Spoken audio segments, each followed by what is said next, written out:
I had the privilege to meet Russ Disjar 2 or 3 times, and Russ Disjar, who sadly no longer with us, but is enjoying Jesus in heaven. The issue is this: is that with all his investigations and going to Germany, going to a particular castle that I can't think of right now, which is, yeah, where there was a library of occult books, occult practice would go on.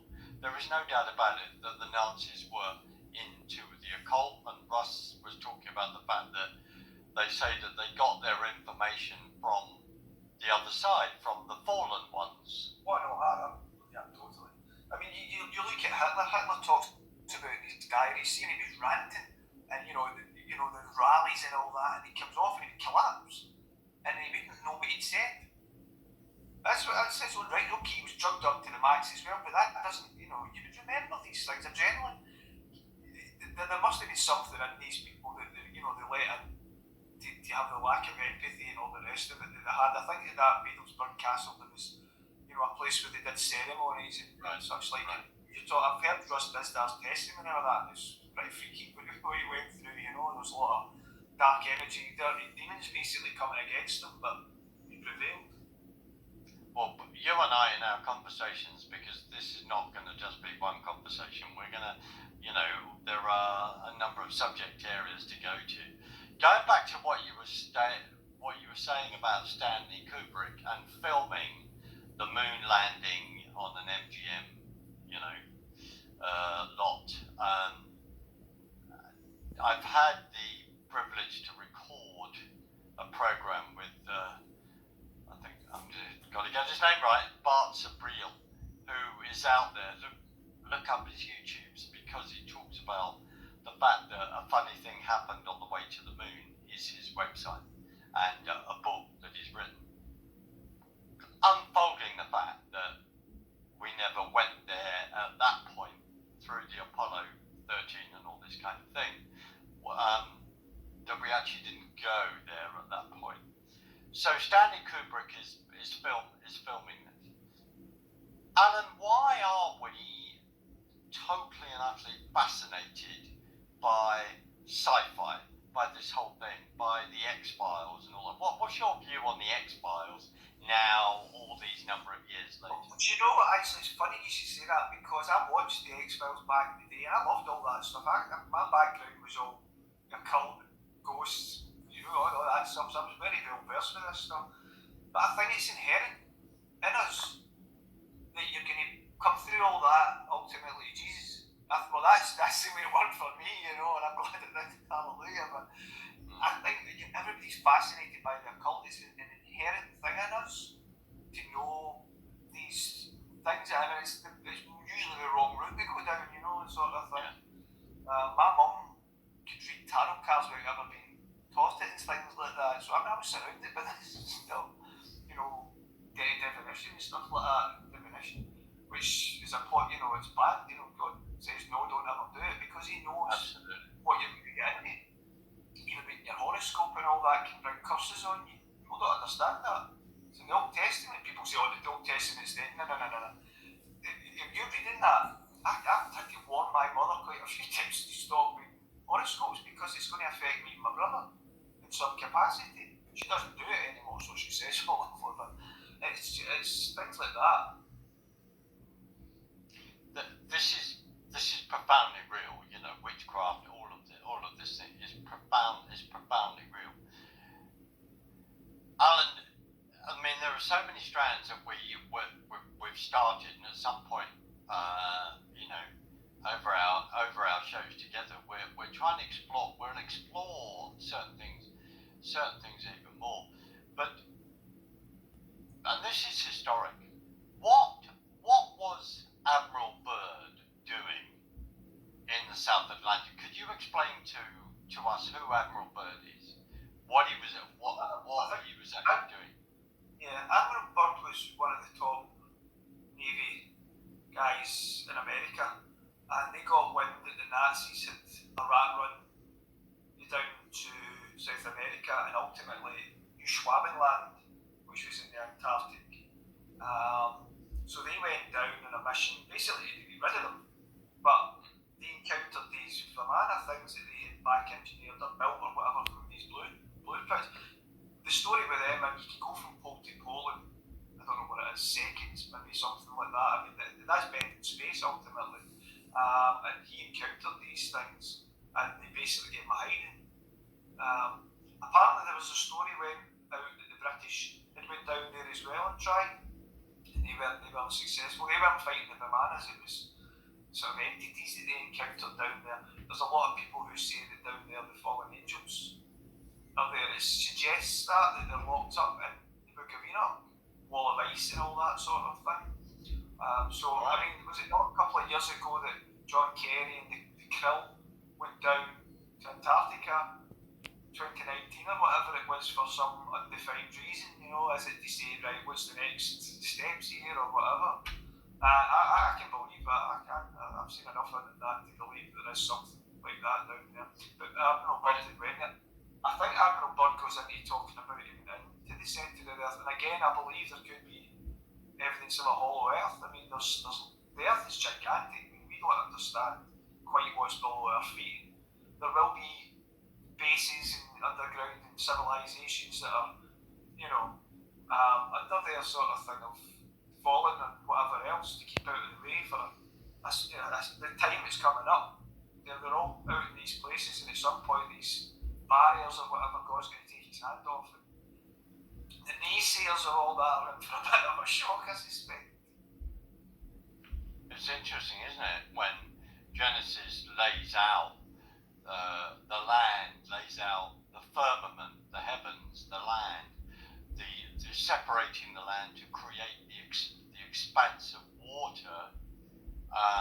The water, of course, underneath shapes in the flood is talking about the water coming up as well as the water coming down, shooting. So you're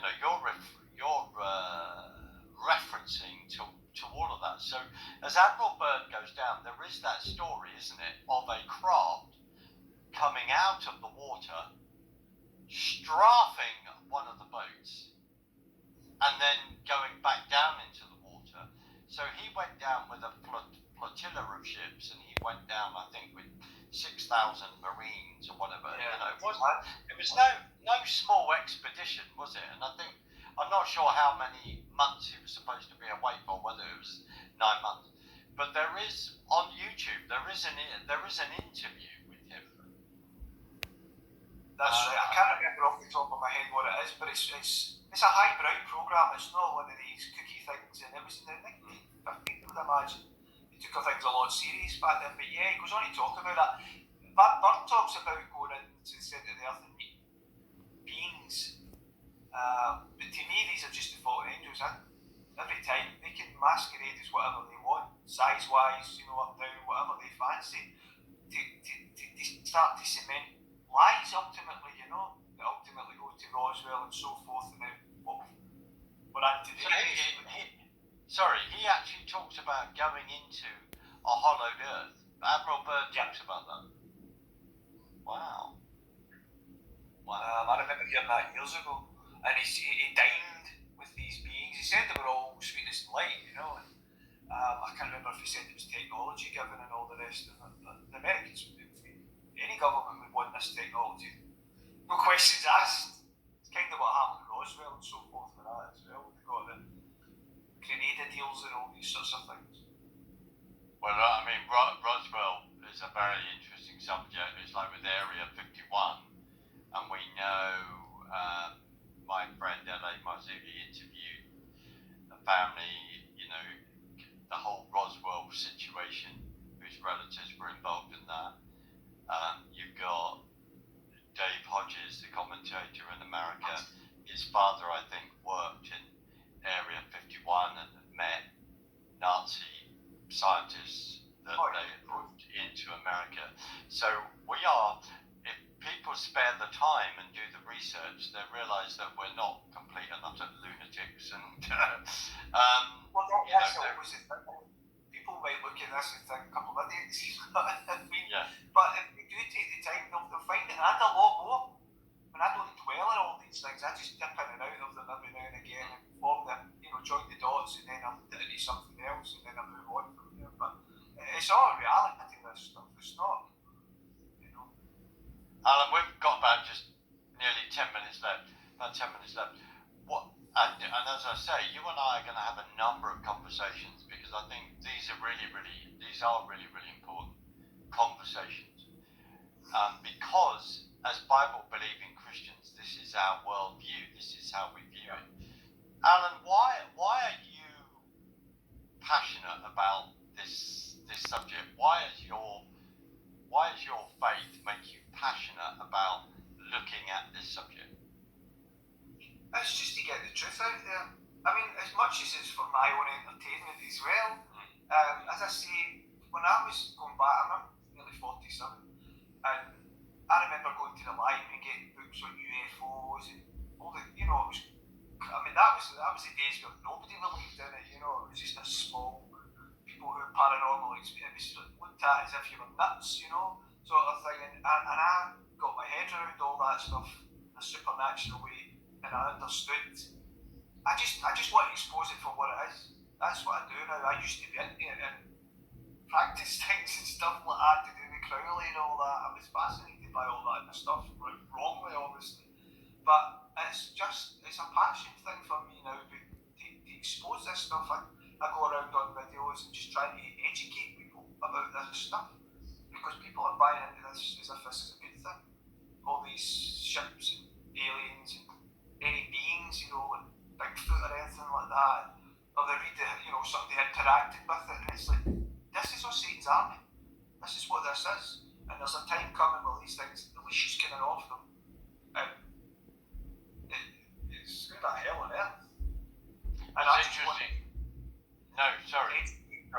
educate people to be aware of this and be on the right side. Because that's how I came to Jesus. I realised that the aliens that I used to believe in, and I thought that they created us and all the rest of it, which is a lie.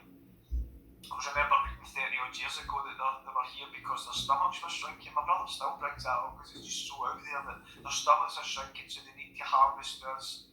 I think it's Dr. David Jacobs, I've got a video that he talks about, how it's the iron mixed with clay sort of thing. They're mixing that to save their own race, but it's just the same thing they did all those thousands of years ago when they were mixing chimeras and all that. And I want to bring that to the attention of the world, ultimately, because it's a massive deception. So Eli Marzulli, he's very vocal in these things. And it's not everybody, even his experience, there's people at the church is just like, it's like over their head. I'll take it out all this so we don't have to deal with it, but this is for people who are going to remain, ultimately, that this information, they're going to know what you're up against. But it's very interesting when you say that about LA and start discussing that and things will go over his head. And, I've sat in a meeting where he has publicly said, when he tours around and he's giving lectures, and he says to people, well, how many of you have had a supernatural experience? How many of you have had an experience with an unidentified flying object? And he said, on average, a third of people will put their hand up. Oh, yeah. And people will say, yes, well, they are there at the conference because they want to hear what LA's got to say, because they've had this experience, they're trying to find answers. So when he says that, it's then not surprising that a third of people will put their hand up. You mentioned a very infamous name. You mentioned a very, very infamous name, which in the future we need to explore more, not to give him any glory, not at all. No. Which is Aleister Crowley. Could you explain to me who Aleister Crowley was? I think he came from an aristocratic family in Britain, and he started his own religion. Ultimately, I think his father was like a pastor and stuff like that. This usually seems to be a lot of the people that come to the really dark side, that their father was a pastor or something like that. He's got a lot of books, and you see pop culture and all that, how they laud this guy. I freely admit that I wasn't a devotee, that's wrong, but I had a Ouija board. My granny had a Ouija board from Waddington's in the 70s, you know what I mean? Wow. I've read a lot about him. I'd stopped short of doing any spells because I think God to the hand in that is like, no, they've drawn a line here. We'd just like to say that we don't want anyone going anywhere near Ouija boards or anything. Well, I can say I know there was a curse on me. I put curses on myself for the things I did and my family, which I had to break eventually, which was a thing I did over, it took maybe 4 hours or something like that to go through all this stuff. It was wow. repent, confess, you know, and all these sorts of things. And I felt a lightness after it. But it's a reality. It is an absolute reality. And I always thought it was cool. You know, like rock stars think it's cool to spout about Aleister Crowley, you know, do what thou will is the whole of the law, and that was his garbage. But if you really read into what he did, a lot of it was to, you know, killing children and all the rest of it. It's just horrific. It's absolutely horrific. But he is lauded. But one of the next sort of times we speak, I can talk about when he was up at Boleskine House. One of the houses, Jimmy Page, the ex-guitarist from Led Zeppelin, actually bought that. It's another time for another story, but he was up there opening portals and stuff like that. And I've got a theory. It's more than a theory. It's about the Loch Ness monster and what that actually is. But well, I want to have that discussion with you. There's also another mutual friend and dear friend of ours, Laura Maxwell, that we should that'd be an interesting. We should get Laura. her on as well. She would be my spiritual chat by a million because she loved it. She really loved it. But to discuss all that, because you know, this is real, and also it's also extremely real that we should not be playing with any of that, getting involved in any of that.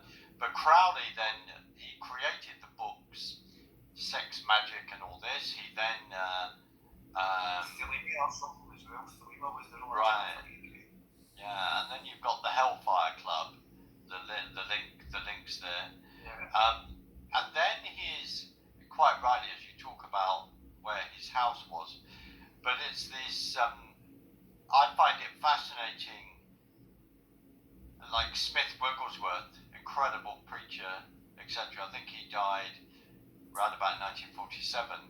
He was alive at the same time as Aleister Crowley as well, which is, I just think is rather interesting in regard to his spiritual viewpoint. Alan, I'm going to, if you don't mind, I'm going to end it here now. You and I will come back and we will revisit this, because I think as this conversation evolves, we need to look at all of this and then refer it historically to what is happening now, right? Yes. Because I think so many people will not go into history. Alan, could you let me know, let listeners know, etc., people viewing this, where they can find you, where they can find your channel and your videos? I'm on quite a few, like but it's probably easy to find me on sort of YouTube. It's just Alan, ALAN, capital S. YouTube hates me though. Yeah, but I can put a couple of links in and people can find it that way, because I've got videos and just about everything you can possibly want to know. Right, well, what we could do is on another show we could go through that. You're not the only one who YouTube hates. YouTube hates me as well. Alan, it's been an absolute pleasure to talk to you. And I look forward to you and I having this discussion and other discussions about subjects that the church will not address, but actually so many non-Christians are interested in. We only have to look at the Discovery Channel on the Ratlines. We only have to look at the fact that before Tucker Carlson was fired from Fox, there is this disclosure of UFOs that is happening. Alan, I'm going to end the show, but thank you so much for joining me today. Much appreciated.